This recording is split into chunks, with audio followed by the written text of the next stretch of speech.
So, I'll just kind of set this up here. Hopefully that doesn't do too bad. If nothing else, we'll just get the actual information. So, we have this thing, when we're talking about the timing principle, dogs have 1.3 seconds. Now we can extend that to the point to where when your dog is out there, if he started chewing on your wood pile way out in the corner, you can acknowledge what it is that they're doing improperly without actually be sprinting over to them in 1.3 seconds to be able to physically discourage them. And that's what we call markers. Same thing with a reward. When the dog is on a downstay all the way over there and he has continued to do so, and I want to reward him with a piece of food or something like that, then I'm not going to sprint over to him in order to do it. First of all, I'm not fast enough. Second of all, it just doesn't make any sense, and the dog's going to get up, and then I'm going to be rewarding him for breaking as opposed to rewarding him for getting it right. So we want to set up what's called marker system. And the importance with the marker system is that it is a sound. When people do clicker training, I don't have a problem with clicker training. It's just superfluous to me. It's just more than is necessary to carry around something that makes a consistent sound when you have something that makes a consistent sound on your face that you carry around with you all the time. So we want to just establish between the two of you guys, or the three of you actually, what it is that is going to be the marker that marks the moment in time that says both I'm right, or the dog is right, or the dog is wrong, or is about to be wrong, right? And so I personally use the word good for whenever they're doing something that I want them to continue to do. And that's simple as that. I just say good. And if it comes with a good boy or a good dog, whatever. But you start programming the word good, and then anything that comes after that will just be lumped in, and the dog will understand it that way. And so you say good, then reward, good, then reward. Now, the then is the important part. It's not good, it's good. Pet, it's good, then treat. In fact, it's even good before I even move to give a treat. That's what creates that anticipatory dopamine response. Is so the dog hears good, I don't know what that means, and then all of a sudden they start moving, and then I get the treat, right? So if you say the word good and then start moving and then get the treat, then the dog hears the word good and knows that's the first thing in a chain of actions that leads to my food reward. And so the dopamine will take care of the memory portion, and it will actually help the dog to remember that good always leads to some sort of a positive. Now you wean off in a very short period of time to where you don't have to be carrying around treats. You'll also good then pet, but you good before you go to move to pet. Otherwise, it's the movement that ends up triggering the brain to know that the food or the pet is coming. And that is not what we want, because dogs learn nose, eyes, ears, right? And they learn they achieve those senses in that order, and they also, their brain prioritizes them in that order. Is the nose is everything that I smell is real. It's very real. The next thing is if I see it, it's pretty darn real. If I smell something different, or I smell something and I don't see it, I still know that that thing's there.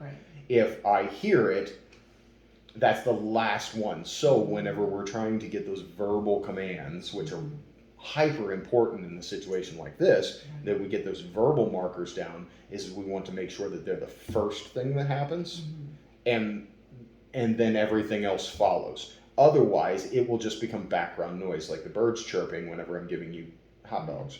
That's the thing that we don't want, is we don't want to accidentally find out that the dog only is cueing off of our emotions, only is cueing off of some sort of other signal, and is not actually processing the auditory marker. So when we program those things in, that's the key factor, and that's where a lot of people mess up. They train, and it looks like it's working for a while, and then all of a sudden they're like, I don't understand why my dog doesn't get this 3 weeks into it, and it's because they were less than diligent about training the human body to mark, then move. And so that's going to be a big deal. So when a dog's doing something right, it's good, then go. And the same thing with the nope. and that's my negative marker. I use nope, N-O-P-E, because it is very difficult for us to get into the wrong state of mind when we're using the word nope as opposed to no. Yeah. Nope is something that has a psychological connotation with almost all humans that is not any sort of way that is going to detract from our training. So if I give you that and ask you to use that word as opposed to any other ones, then you will accidentally get so much stuff right, even without knowing, because of just the fact that everybody thinks of nope in about the same way. And it's very difficult for your mouth to say something and your body to do the opposite. And I've been doing it for years, and I still cannot nope and get serious with a dog. Like, I can be very matter of fact, you know, and I can be solid, but it's very difficult for me to become volatile with the nope word. And that's something that we don't really gain a whole lot of. We don't gain a whole lot of benefit. Now, if it gets to the point where you have to have some measure of, you know, fire in your belly to get this thing accomplished and everything, then we don't worry about the word. That we're going to let this situation attach to our behavior, and we're just going to neglect that. But when I'm getting to the point where I'm telling you, nope, that's not what I want you to do, the nope comes prior to the correction. And mostly it comes as a warning that you're about to go correct yourself. So if we're walking, per se, I'm going to put the dog on the leash and I'm going to start walking. My idea of, first of all, a very good thing to do is whenever you're walking with the dog, that you lead the dog, not the other way around. When we were walking back up to the porch, he was like, "Oh, come, I'm going to show you guys. I'm going to charge ahead and lead the way." He was actually doing one of those following from ahead thing that shepherds have the capacity to do almost uniquely because of the herding response. But it's still best if you follow me. Right? If you clearly follow me, that going ahead is saying that, no, I know what we're doing and I know how to handle this just as well, if not better than you do. That's not what we want. We have 2 extra layers of brain that he doesn't have, so we don't want him to be thinking subconsciously in his mind that if things get bad, I'm going to take care of him, instead of if things get bad, mom's going to take care of him. You know, and so when we walk, one of the best things in the world of making sure that the dog understands that it has its subordinate place, and when you're subordinate, you don't have the duty of looking out for danger, which is a shepherding dog's thing. You don't have the duty of looking out for danger, and you definitely don't have the duty of deciding when we fight. Those are the 2 primary things that we're trying to extinguish whenever the dog feels like it has a leadership position, when it doesn't. Now, that leadership can change, right? So if you're home and you have leadership, you're in charge. My Mastiff guards my house whenever I'm not there, right? When I'm there, don't speak up. Like, it's not your place, and that's okay. It's like, if somebody decides to come in the house, I'm going to take care of it. And if I become overwhelmed and everything, then sure, join in and help. But you don't get to step over me, because that's basically you saying, no, I'm the powerful one. And I mean, she's a Mastiff, but when it comes down to it, like, I'm the best defense for our house, and I'm also the one who needs to make the decision. So when we have a tool like this or a tool like this that gives us the ability to get what we need from the dog, even whenever they don't want it, then we have that position. And then we get to make the decisions, and the dog will default to checking with us as opposed to going and making the decision themselves. And that's going to be the key. And so we want to maintain a lot of these, forgive the expression, dominance behaviors to make sure that the dog knows that when I say so, not all the time, you know, like when we walked up to the door, there was no fault there. But if I say you need to walk with me, you must walk with me. You must follow me where I'm going, and not you just lead me to where you understand that I want to go, because that's you trying to take too much control of the situation. So we're going to put that nope in place. We're going to lead to make sure that that the dog understands that you're the one who is calling the shots in this situation, and that when you need them to go do their job, fine.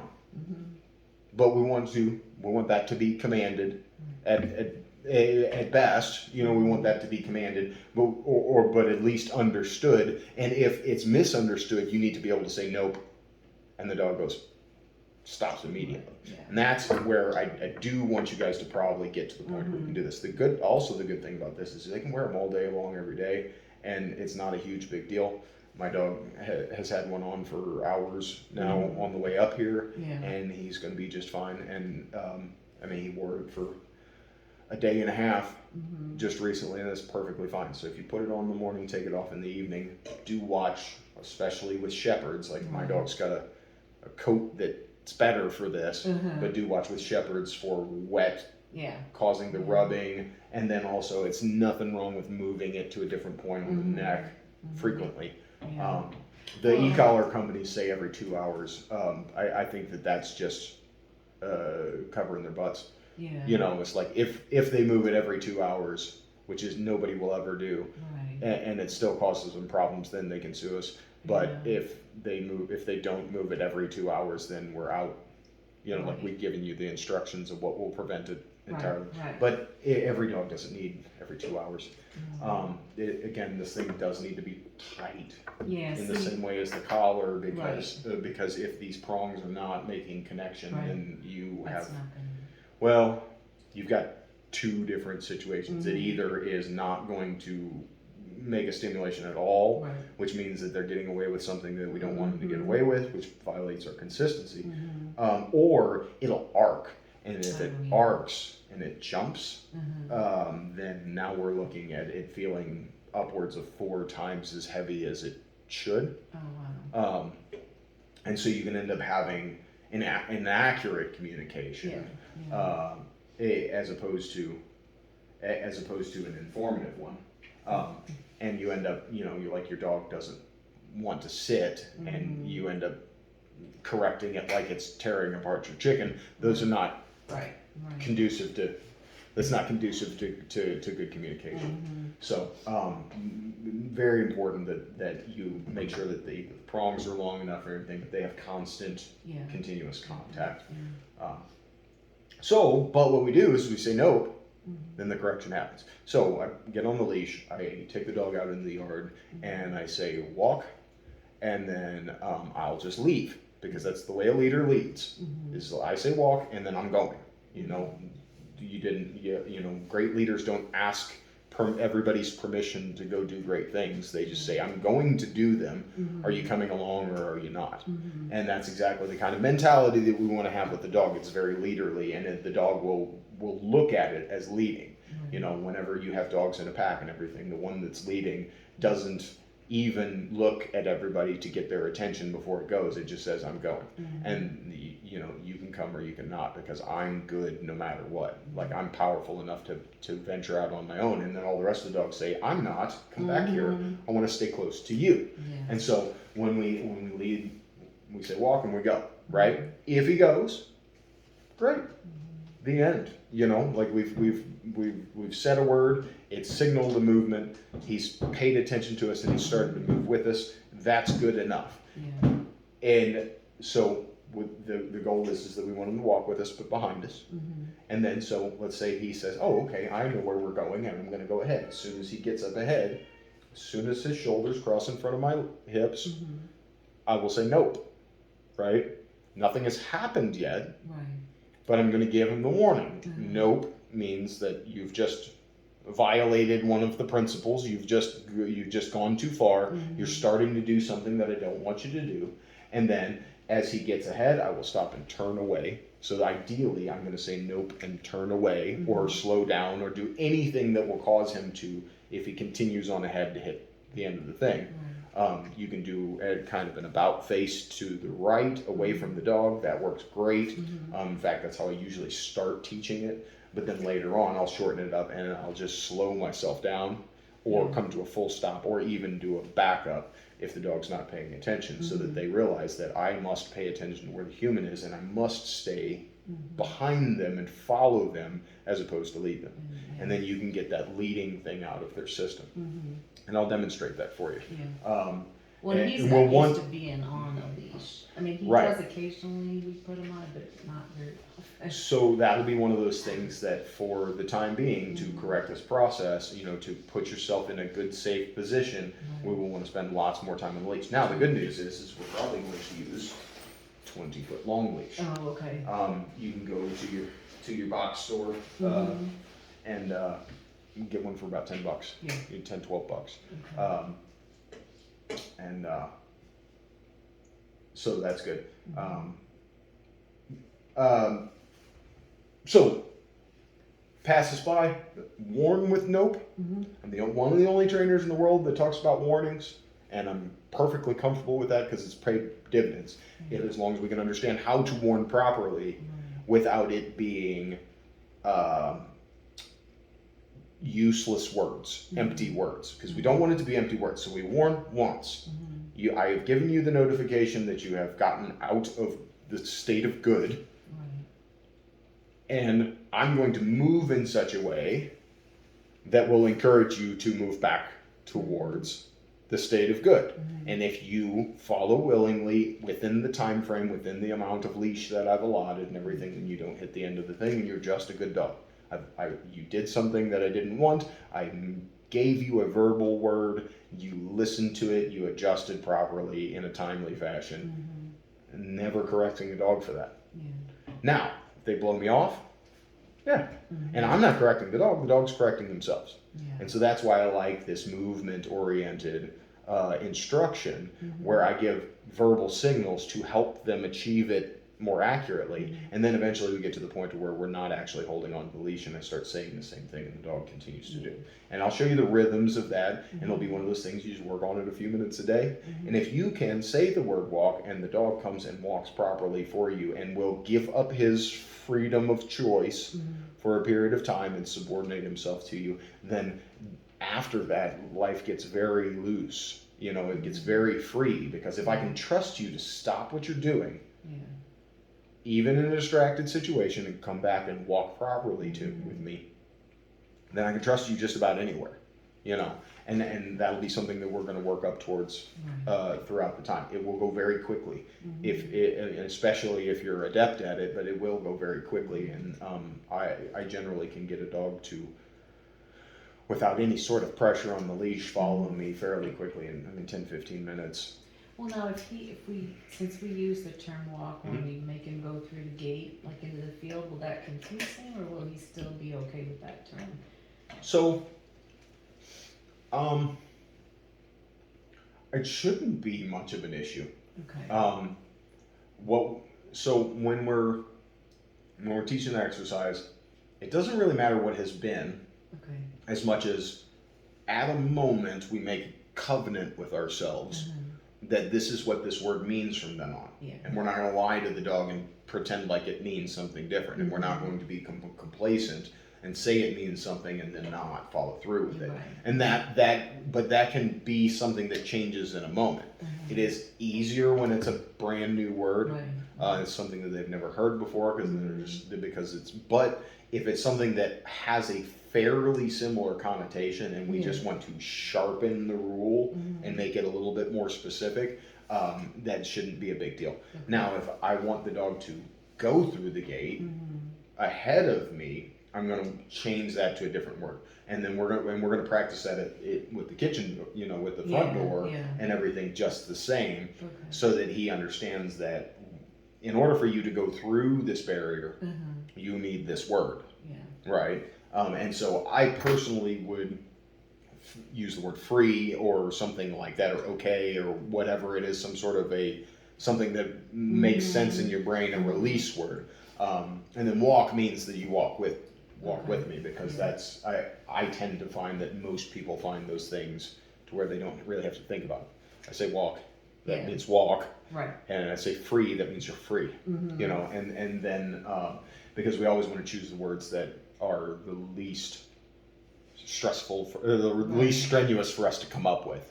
Now, if you have something that's completely different than that and everything. There's nothing to say that we can't teach. I mean, like if you want potato to mean lay down, I don't care. Yeah, right. I've taught it actually quite a few times Yeah. in a lesson where I've taught potato Right. to mean sit. And Oh, wow. yeah, it takes about 3 minutes. You can recommanding doesn't take any time Yeah, whatsoever. yeah. We'll talk about that later on if we need to. So stuff like that. We're gonna go over the door. We're gonna go over the kennel. We're gonna go over recall, how to get the dog to come back, and then once we've done a little bit of that, and he is starting to follow my direction, he's starting to understand that I will guide him with the stick, and that the stick matters. Right. Or if you want to use that, if you don't want to use that, I'm perfectly fine with not. But it really is helpful in being able to guide your dog, especially in a big rural areas, because you've got to cover some space. You've got to have some reach, and the dog's faster. Yeah. For sure. It's great. That's how they taught dogs to herd. It's with sticks. Yeah. And it's not about poking and jabbing and whooping or anything like that. It's just about having a greater amount of clarity and reach. Right. And then at that point, then we should be able to introduce controlled dog to the situation and make the communication saying, this is not what I want. Right. I want you to do something differently. And once you've done it differently, then I'll say, that's what I want. And that's basically dog training. I mean, that's basically the behavioral method is just being clear about the positives and the negatives. Is like, when you're doing it right, I'm going to tell you. When you're doing it wrong, I'm going to tell you. And it's not, there's no judgment. Yeah. It's, I don't hate you. Right. I'm just giving you clarity, you know. And that's funny because my son's like, well, it's not going to work unless we have an animal that he is going to try to go after. And he goes, I got one of those. We can get us like a sacrifice dog. That's what he called it. I was like, oh my gosh. Well, Cinch is my dog, and his nickname is Mastiff Stain because he got into a tussle with one of my clients' dogs at the park one time after they'd been together, lived together, you know, because the dog came and lived with me for a while when I was still doing that. And but then 6 months or so had gone by, and we come out to the park to do another park walk and everything, and they decided to get fussy with each other. And I mean, Nero's he's a big boy, you know, and he's like Conic Corso's got the third highest bite strength in all of the world as far as dogs are concerned. And Cinch put a whooping on him a little bit, you know. I mean, like, it didn't last but just a second, but he totally won the encounter because he's so fast, and for as tiny a dog as he is, he's really, really powerful. Yeah. So I'm not worried, and he's got great obedience. Yeah. If it's up to snuff today, but if it's not, then that's his problem. But we will make sure that we have some good command first before we go to try and introduce. And then afterwards, you'll be able to see what it looks like. Right. You'll be able to see that it's possible. Yeah. Because we got 2 intact males. Right. I mean, like, there's a lot of people out there that would say that this is a bad idea. I wouldn't be advising everybody to just go ahead and jump right to that. But if it can work with 2 intact males, with somebody doing it hopefully the utmost of properly, then we can deal with it. Period. Right. You know, and there's nothing that means aggression dealing with males, right? And especially intact males. In fact, the testosterone is more likely to decrease aggression, decrease instances of aggression. The problem where it ends up being an issue is whenever the intact males tend to have more drive.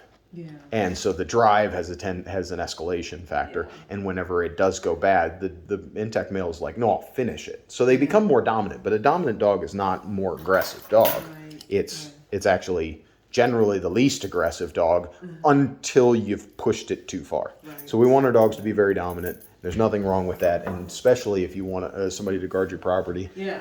Keep them. You know. Well, and I think just that type of dog, people are leery about, like, getting out if they come, you know? They're like, ooh, that dog might.